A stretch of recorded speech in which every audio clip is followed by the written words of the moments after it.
আমি এত কষ্ট করে ভিক্ষা ধরে আমি এত কষ্ট করে দিয়েছি স্যার, আমি না খাইয়া রয়েছি। আমার সন্তানকে এতিমকে হক আমার দিছে, সেই টাকাটা আছি না নিয়া আত্মসাৎ করছে, আর আছি না যাই অত্যাচার করছে স্যার। এখন টাকা চাইতে গেলে হুমকি দুমকি দেয়, মাইরা ফালাইব, এই করবো, মাদকটা ধরাই দিব, ইয়া করবো।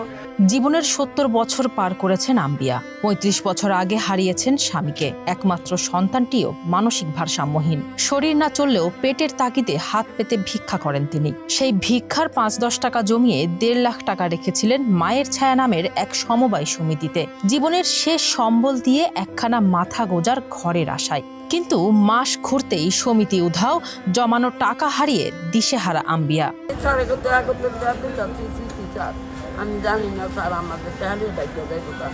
গল্পটা শুধু আম্বিয়া বেগমের একার নয়। কেউ ভিটেমাটি বেচে, কেউ প্রবাসের রক্ত পানি করা উপার্জনে, আবার কেউ মেয়ের বিয়ের জমানো টাকা সম্বল করে তুলে দিয়েছিলেন এসব সমিতিতে। রূপগঞ্জে নিবন্ধিত ২১৩টি সমিতির মধ্যে ১৩৭টি এখন অকার্যকর, আর অর্ধশতাধিক প্রতিষ্ঠান হাজারো গ্রাহকের প্রায় ১০০ কোটি টাকা হাতিয়ে নিয়ে রাতারাতি হাওয়া হয়ে গেছে। এমনকি টাকা চাইতে গেলে গ্রাহকদের হুমকি দেওয়া হয়। চাইতে গেলে হুমকি দাম কি দেয়, পরে আমার মেয়েরও ফোন করে এখন অঞ্জলি তোর মায়ের যে এটার লাই লড়ে, যদি আমি এখন হিরুন দিই বাবা দিই ধরাই দেই, তো হে সময় কি করবি? তোর বোনের জামাইয়ে টেলারি কাম করে, যদি কাপড়ের ভিতরে বাবা দিই ধরাই দেই, হে সময় কি করবি? অফিসের দেয়ালে এখন শুধু ঝুলে আছে ধুলিমলিন বিবর্ণ সাইনবোর্ড। ২০২৩ সালের শেষের দিকে রূপগঞ্জে মায়ের ছায়া সমবায় সমিতি ২,০০০ গ্রাহকের প্রায় ২০ কোটি টাকা, আদর্শ সমবায় সমিতি ৬০০ গ্রাহকের ৭ কোটি টাকা, নবজাগরণ সমবায় সমিতি কয়েক কোটি টাকা নিয়ে উধাও হয়ে গেছে। ছেলেরা অ্যাক্সিডেন্টে মারা গেছে। আজকে আমি সন্তান হারা, সেই সন্তানের ছিলাম, কিছু টাকা পাইছিলাম, সেই টাকা আমার মেয়ে গার্মেন্টসে কাজ করছে, সেই টাকা মিলে স্যার আমি একটা বড় ফ্যামিলি, আমার মা নাই, আমার বাপ নাই, আমার স্বামীও নাই, আমি অনেক এতিম অসহায়। আল্লাহ টাকা চাইতে গেছে, সে আর অপমান করে, আর মায়ের দৌড় করতে চায়, সে মাদক দিয়ে ধরাই দিব, পুলিশের নাম ধরাই দিব, সে পুলিশরা তো কথা শুনে, মাদকরা তো কথা শুনে।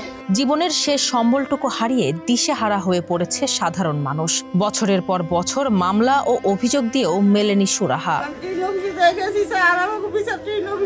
করে না, তাদের কাছে আমরা ঘুরতে আসি, বস মাসের পর মাস ঘুরতে ঘুরতে আর বয়স হয়ে গেছি, আর পথ পাই না, এবার অনেক কি করবো, আর নিঃশ্বাসটা বলেছি যে আমরা যদি কোনোদিন বিচার করবো। এখন টাকা চাইতে গেলে হুমকি দুমকি দেয়, মাইরা ফালাইব, এই করবো, মাদকটা ধরাই দিব, ইয়া করবো।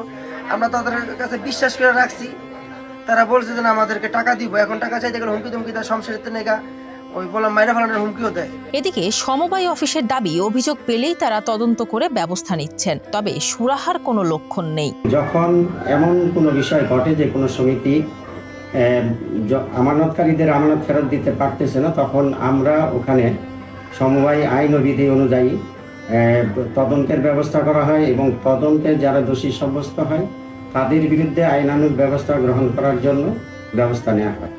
নিঃস্ব মানুষের এই আর্তনাদ আর হাহাকার কেবল ভারী করে তুলছে চারপাশের বাতাস, আর বন্ধ দরজার সামনে দাঁড়িয়ে হাজারো মানুষের একটাই প্রশ্ন, তাদের জীবনের শেষ সঞ্চয় গেল কোথায়?